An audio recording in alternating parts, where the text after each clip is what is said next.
fine here? Yeah, that looks good. All right. Well, you know what? It is 10:02, so let us just go ahead and get started here. Good morning, everyone. My name is Berg-Moberg, of course, and welcome to Township Tuesday, November 7th, 2023. So today we're going to be talking a little bit more about Earn Sick and Safe Time. We have a couple of important updates from the Department of Labor and Industry today. We're going to be talking about elected officials and employees, calculating benefit, and then because felt like we should do something else too, I figured we'd talk a little bit about our power to host town celebrations. So that's kind of what we're going to be covering today. So jumping right into it. In terms of our updates, so Department of Labor and Industry, I checked this morning and doggone it. Originally, this presentation said we did not have either the employee notice or the employee poster, but as of this morning, the employee notice is now up. So Department of Labor and Industry has come through on that one. They have a notice that complies with the language requirements. This is a sample notice that we're supposed to provide to the employees. Now, be aware that it does need some level of tailoring, but it is available right now, dli.mn.gov/sick-leave. We still don't have the sample posters, checked again this morning, but we do have the sample notice. Now, in terms of the kind of tailoring that it requires, so I just took a couple of little snips from the document. And you can see here that they've got these little bits in red that are designed to be sort of cut out potentially depending on your situation. So for example, if you're using a more generous accrual system or a front-loading system, you edit that sentence. So they've got the instructions are in red and they're in brackets. That's supposed to be deleted after you've tailored the document. But they did, make something that's relatively straightforward in terms of how you can edit it. Then you've got another one here on the other side that's about notices. So it's got a bit there for you to say, all right, this is the person you need to inform. You inform them by phone, by email, or by other communication.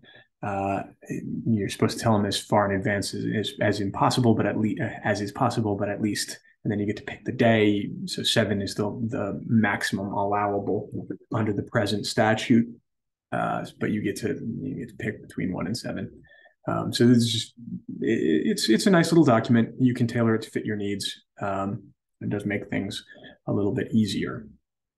So, okay, moving on to what I had thought of as sort of our main topic here, and that is, are elected officials employees under the new Earn Sick and Safe Time law? So we'll talk a little bit about the statutory background here, as I'll sort of highlight, I think, the issue for you guys. And one of the updates is relevant to this. So we will close out with that. But okay. In the new Minnesota statute 181.9445, which is not up on the Revisor of Statutes website yet, but it does exist. So it's in the session law right now, and I'd be happy to talk somebody through how to get there if they're actually interested.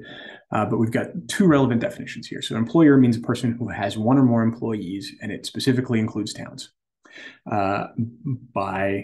So next step in the analysis, subdivision 5 tells us that employee means any person who is employed by an employer, including temporary and part-time workers, who perform work at least 80 hours a year for that employer in Minnesota. It does not include an independent contractor. It does not include an individual employed by an air carrier as a flight deck or cabin crew member and then there's some specific further qualifications of that we don't really need to get into.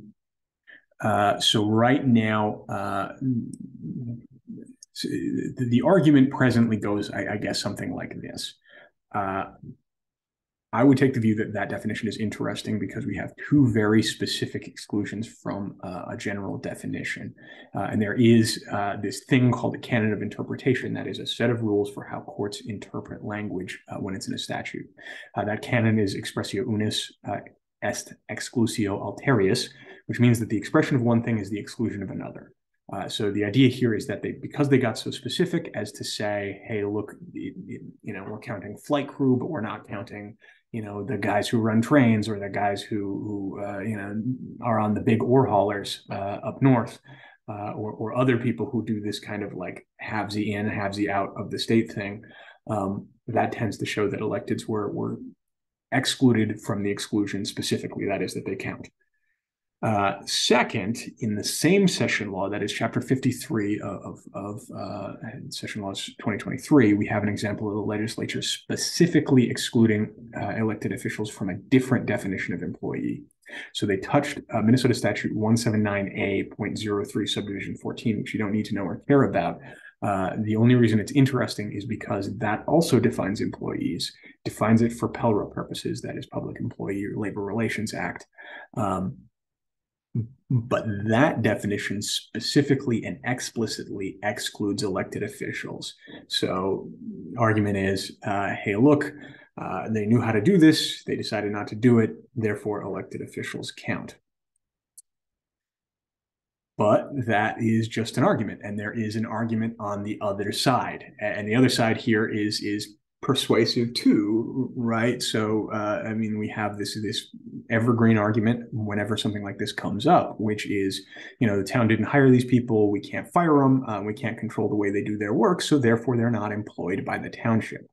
And there's also different and somewhat different argument. They don't perform work within the meaning of the statute because they're actually managing affairs. They're policy employees or they're policymakers.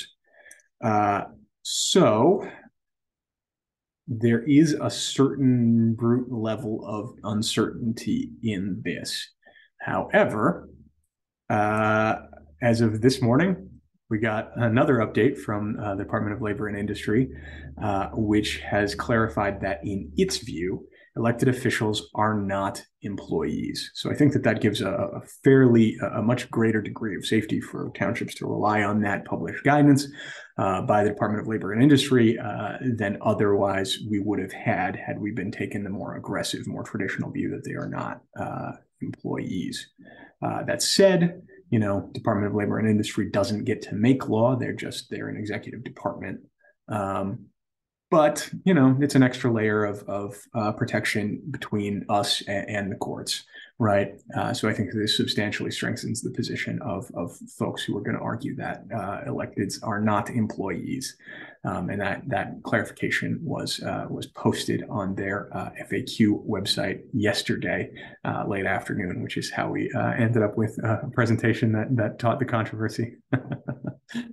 But so, it's a nice little bit of news. So thank you for that, Department of Labor and Industry. Now, one of the other questions that we've been getting fairly commonly is how much do we have to pay?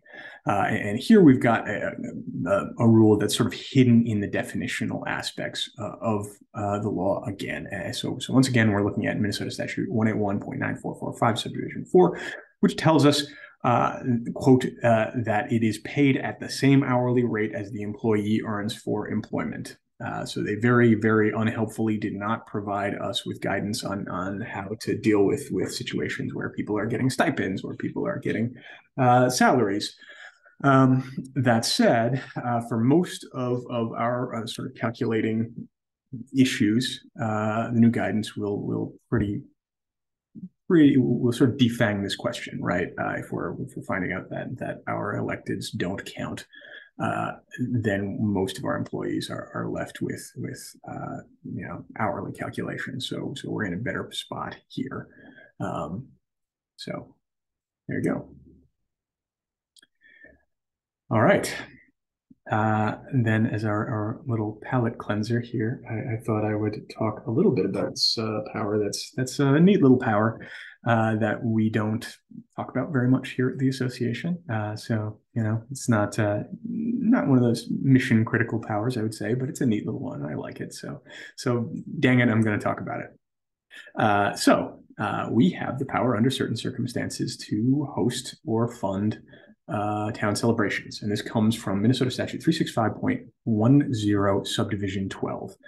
You'll see the language on your screens there. The electors may set an amount of money and let the town board spend it to commemorate an event of historical significance, recognize volunteer service efforts, and to host or support a community celebration.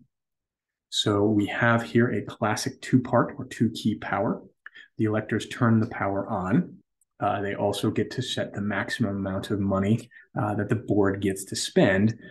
Then the board gets to actually spend that money. So both parties need to participate in this decision. The electors say, all right, you can spend it on, you can spend $5,000 on having a, town dance or whatever. The board are the folks who actually contract, who actually set the specific budget. They're the ones who, they're the ones who actually spend the money. Now, in terms of our, we do have a little bit of sort of best practices, I suppose, recommendations if you decide to use this power. This is an example of a good, it's a good idea to get these motions at the annual meeting passed in writing. That way you can refer back to them if you need to know what specific events were authorized, because, it's possible for the town or the town electors to authorize, just one of these potential purposes and not others. You also would want to be able to refer back to this thing if the decision ever gets challenged. It would be nice to be able to point to the specific piece of paper that the electors passed and say, hey, look, 365.10 tells us we get to do this. This is the language they passed. This is how our actions are commensurate with it. There is one additional note of caution, of course. Minnesota statutes cannot override either the federal or state constitutions. So if you're funding something that is religious in character, you might be cautious around this. Now, church-state law, of course, is in flux always, and particularly now. Nevertheless, the Minnesota Constitution has some fairly strong language about public funds going to religious observance. So this is something that you want to be careful about now. Rule of thumb, Santa's probably fine. Creches are dodgier, legally speaking. But we have the advantage of being extremely voter focused, extremely grassroots. So, if it seems like the electors are going that way, you can always potentially redirect folks and just say, hey, we could run this through a different organization instead of taxing for it. So we can still do this. We can accomplish this by another means. So there we go. That is my presentation for the day here. Does anybody have any questions? Yes, Graham, I have a quick question. Going back to your first presentation on the paid sick leave program, could you clarify when, our road boss might easily put in 80 hours, but we pay him as a hourly wage when he's on essentially his road supervisor duties. So if he gets over 80 hours, does he qualify then if he's being paid on an hourly rate as an employee essentially at that point? And actually the same for all of us. Most of us won't get over that. So I'm sorry, it was a little bit difficult to hear you there. So we're dealing with a supervisor who's also road supervisor, and the question is, yeah, sorry, I had a little bit too much fun looking through Wikimedia Commons on this one. So the question is, we've got a road supervisor who's working more than 80 hours. He's getting paid hourly. Does he count? Did I hear that correctly? Yes, you did. I tried to make my microphone a little higher, but I'm not sure it worked. But anyway, you got the gist of the question, because we do pay just for meetings as a supervisor, but when we're on what we consider any kind of labor, even admin, we're paying an hourly rate, unlike a meeting, for example, or whatever. But and then our secretary and our clerk are on a salary. So But they are elected officials, so I would imagine that isn't going to be, and they don't do that much admin work, except we do pay an hourly rate to do some IT stuff for one of them because we haven't really assigned those duties yet, but that's kind of our whole environment. So that is the question. Thank you. Got it. Yes, so, I'm a little hard of hearing. That was more the issue than your microphone, I think. I would take the view that right now, I mean, okay, so you're going to get kind of a crappy lawyer answer here, and I'm sorry about that, but there's a degree of uncertainty within the law until the Court of Appeals or the Supreme Court gets up and tells us what the law actually is. There's a certain irreducible amount of guesswork here. So just so you know that there's risk involved. I would tend to take the view that because we have guidance from Department of Labor and Industry now saying that elected officials do not count. I think that anybody who's an elected official, even if, I mean, of course, road supervisors are kind of weird, right? Because they exist in this weird liminal space between uh, what would be conventionally done by an employee in a city or a county, and what would be done but they're elected officials. Because the gentleman in question is only doing the job because he was elected, right? Like he's on the board of supervisors. We're only giving this job to supervisors. I would say he's an elected official and he probably doesn't count. That said, you know, I'm just a JD. I'm not on the Minnesota Supreme Court. So how much risk do you want to take with this? I'm not your dad. I don't get to tell you. Uh, though now that we have sort of this published guidance from Department of Labor and Industry, I think it's a much more reasonable bet to take than I would have said formally. I was all set to give this presentation saying, hey, look, we don't know. You should be cautious. So you should probably count. But now that we have this published guidance, I think we can probably rely on that. Yeah, I think it's worth the risk. I don't, what could possibly happen if we went backwards? I mean, I guess they could fine you. So, but anyway, all right. Thank you, sir. Thank you for the question. We got one from Nicole regarding ESST law. Would the supervisors that also do non-supervisor township services be included for non-supervisor duties? So I think that's a fascinating question. I think that we don't entirely know the answer. Nevertheless, if we're dealing with somebody who is employed, who's getting these gigs because they are a supervisor, so it's not like we're doing the thing where the supervisor hired himself to be a maintenance guy. If he's exercising his duties under 366.01 subdivision 1, that is, if there's that catch-all provision saying if nobody else does it, then the supervisors have to do it. I would say he's acting as an elected official, and therefore he's within DOLE guidance on that, if that makes sense. We have a supervisor who occasionally will assist our road guy with ditch repair, gets paid an hourly rate for that work. Do these extra hours outside of the supervisor compensation qualify for sick leave, safe hours? It's not a work expectation of a supervisor. So I don't know that it's the critical question is that this is a work expectation of a supervisor exactly. I think that it's more. So we have, of course, this weird little statute that is a catch-all that sort of says all township business, if it's not otherwise assigned, belongs to the supervisors. So if he's been elected as a supervisor and that's why he's doing the work, sort of like our road supervisor guy, it's not an expectation that every supervisor is a road supervisor. These are additional duties that have been assigned pursuant, at least in my understanding, pursuant to 366.01, meaning they're downstream of his position as a supervisor, meaning he's probably within this guidance. I would say that situation is basically the same as our ditch digging guy. That said, like I said, not on the Supreme Court. You are still taking a certain amount of risk here if you take that position. But now that we have a little bit of paper from the Department of Labor and Industry that we can point to saying, hey, look, this is why we thought this. Court, please don't beat us up. I think we have a degree of safety now that we wouldn't have had we had this conversation on Monday. So.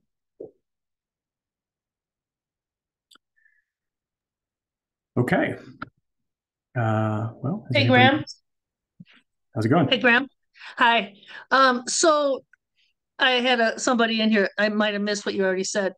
Does the 30 hours, does that kind of roll over month to month? So if they work um 15 hours in one month and then 20 in the next month, they have 5 hours over the 30. Is that how this is working? So, I mean, the cutoff for who counts as an employee here. Let me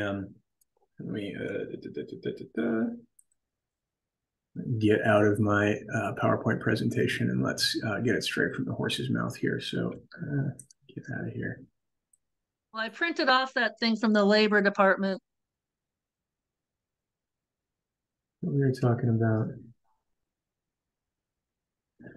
Uh, so it is. So if we're talking about the accrual of benefits here. So that's where the 30-hour rule is coming from. I'm assuming that we're talking about, let's see, what is this?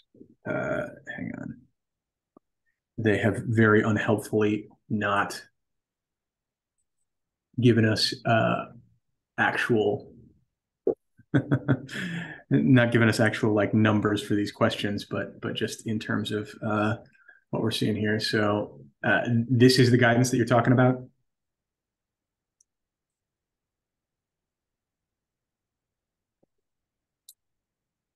Yes, it is. So I would say that's downstream of the 80-hour thing. So if you work more than 80 hours, I mean, with the exception of elected officials now, you count, and regardless of whether you're paid whatever, which means that you have to start accruing, which means that um, for every 30 hours, so it doesn't matter when those hours are worked. The cutoff line is just hilariously low here. It's 80 hours in a year. So theoretically, I could do 20 hours in January, 20 hours in February, 20 hours in March, and then keep doing that till August, and then not work for the rest of the year, and I would still be acquiring at this rate of 1 hour of paid leave for every 30 hours worked. So at the end of the year, I'm not going to have very much time, but I will have accrued. And then, of course, 48 is our top out there. If that makes sense, I think it's a little. They've drafted this thing in a way that they sort of went out of their way to be confusing about it. But so for every 30 hours you work, even if that's separated by a great deal of time, so long as you're above that 80-hour per year cutoff, every 30 hours gives you at least 1 hour of paid leave. So if it's 15 one week, 15 next week, then you've got 1 hour, if that makes sense.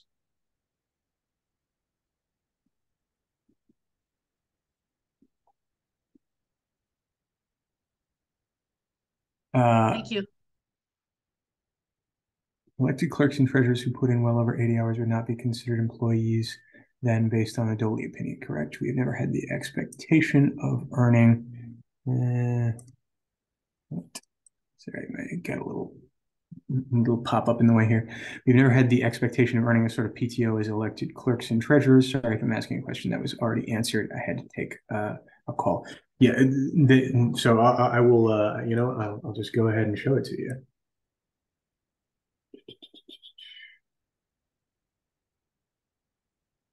So this was the part that was added yesterday.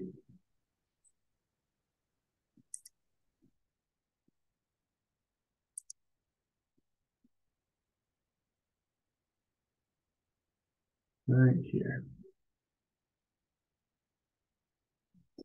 Oh shoot, did I find the wrong place?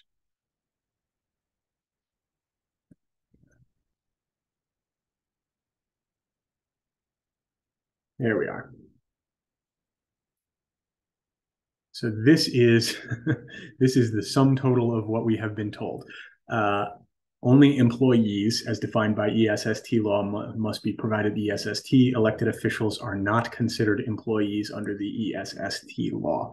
So they don't break it down by what kind of elected official you are. They don't tell us clerks count, treasurers count, and supervisors do count. It's just if you're an elected official, you're not an employee, is what they are saying.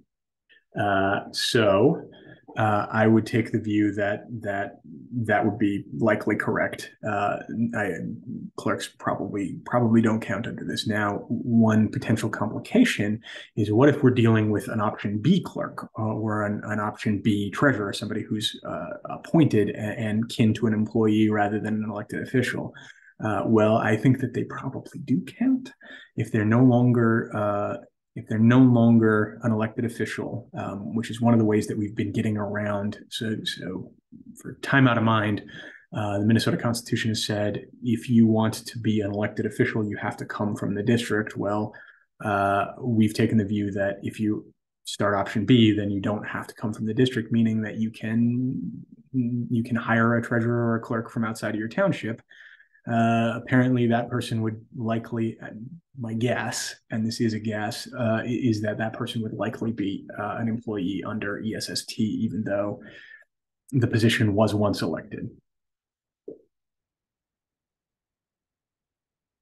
And Chris Weber is telling us that CTAS has an update coming out for this. Thank you for that. That is absolutely true. So, yeah. All right. Well, folks, I hope this was helpful, and I hope my weird enthusiasm for dumb Renaissance pictures was entertaining and not anything else. Yeah, I got to keep these things fun, right? Come on. Okay. If anybody has any other questions, please. Graham, there are a couple additional ones coming into the chat. Oh, I see them there. All right. Question treasurers appointed. So what do we need to do by December? Here it's important to bear in mind that there are two kinds of appointed under Minnesota law. So if you are appointing from a vacancy, that office retains its elective character, and that person still counts as elected for other purposes, specifically for residency purposes. So my expectation, and like this is back of the napkin stuff. We don't really know until we get guidance on this from Department of Labor and Industry, from the Attorney General's office, or ideally from a Court of Appeals, Supreme Court. But those folks probably are not covered. However, if it's an option B kind of appointment, that is we're getting rid of the elective character of the office entirely, then they probably count, which means that you're going to need to do so. Madeline very helpfully kind of gave the 10,000 put overview of the whole situation last Township Tuesday. So if you want to go back and take a look at that, that's a good resource. We have added an additional resource under our information library, under employment. We've got kind of a sample policy that folks can just sort of, it's designed to be as easy as possible. There are certain choices you have to make, but they're like little check boxes that you can check to decide which policies you're going to be adopting. So you'll have to have that policy available. You'll have to give certain notices. For example, the Department of Labor and Industry notice that we were talking about at the beginning, that one has to be given. There are also certain posting requirements. So just like, workers' comp law, minimum wage law, you're supposed to post these things in a prominent place. That poster does not yet exist. Department of Labor and Industry has been charged with creating it, but they have not actually done it yet. Here I can show you. I'm going to show you how far they've gotten. Just a second here. All right. So, yep. They all they have told us is that one is coming soon. So hopefully I will let you know as soon as I spot it. This one came up today, so they do actually do these things, but that is a bit of a frustrating little gap there. So yeah, got to adopt some policies, got to give some notices, got to post some notices. Going to have to start keeping certain records. And that's, if I recall correctly, that stuff is covered in Madeline's presentation. I don't want to give it off of memory here because I don't want to accidentally get it wrong. But if you go to our website and Town Tuesday presentations, you're looking for the last one, the last one in October. Apologies, I haven't read the full guideline info. Our employee works on an as-needed basis. Should 6 safe hours be accumulated in a year, does the township need to develop a policy to get the hours off the books, i.e. pay out unused hours? Great question. So in our sample document, yes, there are certain, township does have to make a decision about what policy to adopt. There are, in my view, I mean, of course they didn't write it this clearly, but in my view, there are 3 ways to go about this. So you know what? I'll just show you what that looks like.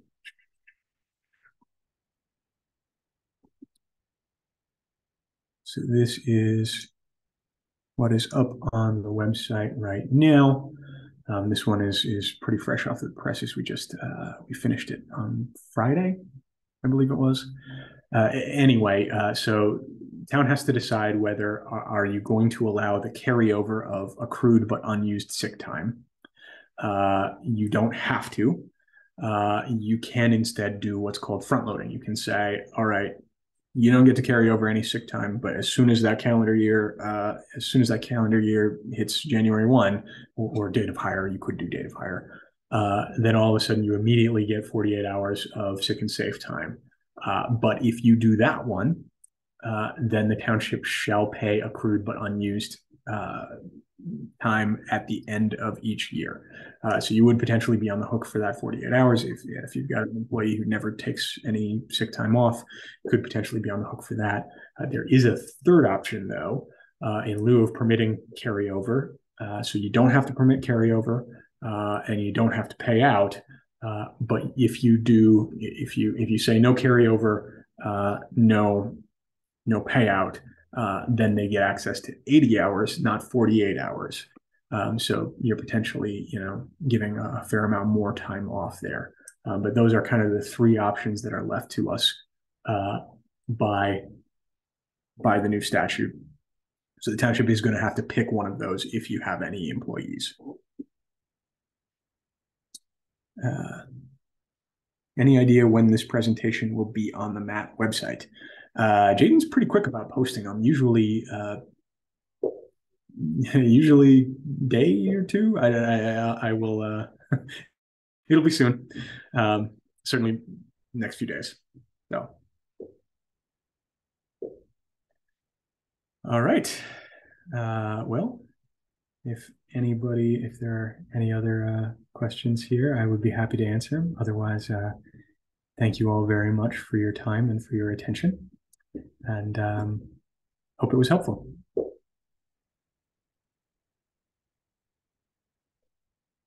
Yeah, well.